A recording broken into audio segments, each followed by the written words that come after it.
Lauren, this goes back to the giant Frank Ramsey in the 1930s, the advent of game theory through World War II, and Prisoner's Dilemma found by the Rand Corporation in 1950. We are back to the game theory of how we get out of this pandemic. Are we doing a prisoner's dilemma with our masks, or is it going to be a game of chicken? I think we're going to have to wait and see on that one, but I agree with you. I think we would have liked to have seen a little bit of stronger guidance, a little bit more opening from the CDC, maybe some more statements around what we can safely do indoors.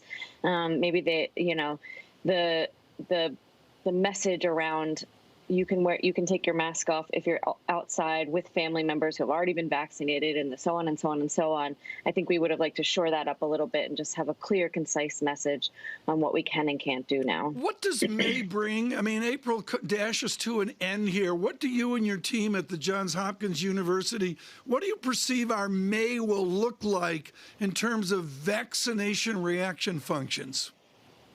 I think we're going to see a lot more things opening up. I think we're going to see a lot more people moving outside and feeling comfortable doing larger activities, sort of pushing the limit of what those small gatherings are.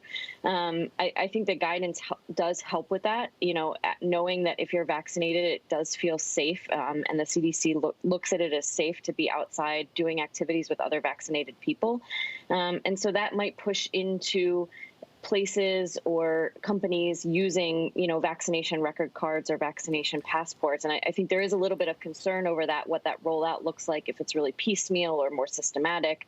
But I do see that moving forward in a lot of places.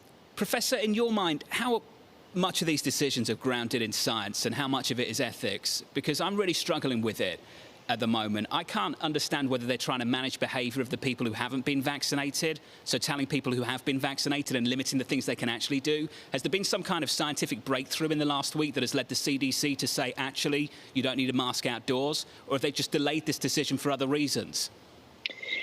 I think that the science is pouring into the CDC. They have, NIOSH and many of their scientists looking at the data on mask usage, both in the lab and in the population.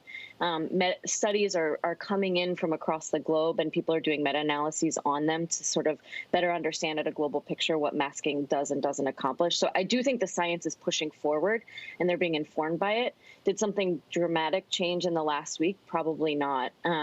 What we're probably seeing is an increase in the vaccination rates, which is great, although it has slowed a bit. We're still seeing the numbers tick up in the U.S., and the CDC feeling more confident in their ability to say enough people have been vaccinated that these are the places we do feel confident in putting our stamp to say this is safe. I guess does this get put through an ethical filter after that, Professor? Because it's clearly safe for someone who's vaccinated not to wear a mask outdoors, and it was safe last week, it was safe the week before, and they probably knew that it was safe a month ago.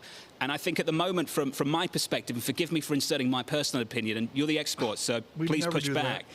From my personal perspective, there seems to be a worry that if you tell me, who's been fully vaccinated, that I don't have to wear a mask outdoors, how do you effectively police that? Because I've not got a big sign on my forehead that says I've been vaccinated, and other people who haven't been vaccinated might go around doing the same thing. And I think this keeps coming back to trying to police behavior, that I don't quite trust the American public to make the right decision. They're not sitting there and saying, here's the science.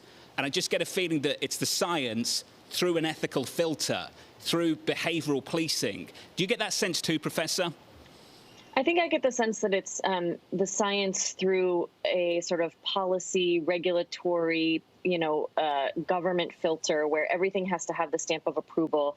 There's a liability issue if they say the wrong thing. There's a public media component if they say the wrong thing. And so it creates these layers that create the lag that you're talking about. But then on top of that, I do think that there is this piece of telling people this is the behavior we expect to see, and how do you actually implement that? So they want to make sure that the policies and the recommendations and the guidances are all strong and bounded in science. A lot of it is because of what you're saying, where you can't actually police that. So you want to push the guidance forward so that people are able to actually implement and police themselves. But What does that actually look like? I think we continue to be in a wait and see situation. When we talk about the science of it all, I'm curious about the science of the Moderna and the Pfizer vaccines. There was recent statistics that came out that showed that 8% of individuals are foregoing that second shot for both the Moderna and the Pfizer vaccine. What is the scientific ramification? How much protection do people get from one shot versus two? Yeah, we do know that that second shot is really important in that lasting protection and getting those numbers up into the 90s, which is what we saw in the studies, the percent efficacy. So we absolutely want people to get that second shot. I think anecdotally what we're hearing is people show up, they are offered a different shot than what they got the first time, or an appointment is canceled or moved around, and they get fed up and they don't go back, or they've heard from the media coverage and from these sort of back and forth conversations about, do we actually need to have the second shot right away, or can we push it, which was happening early when shots were more scarce, that maybe they don't need it, and that's what we don't want to see. The shots are available. We want to make sure that people get that second shot, especially if they can get the second shot that matches that first shot. That's really important. And we want them to get it so that we get up to that level, that high 90s coverage, which is so important.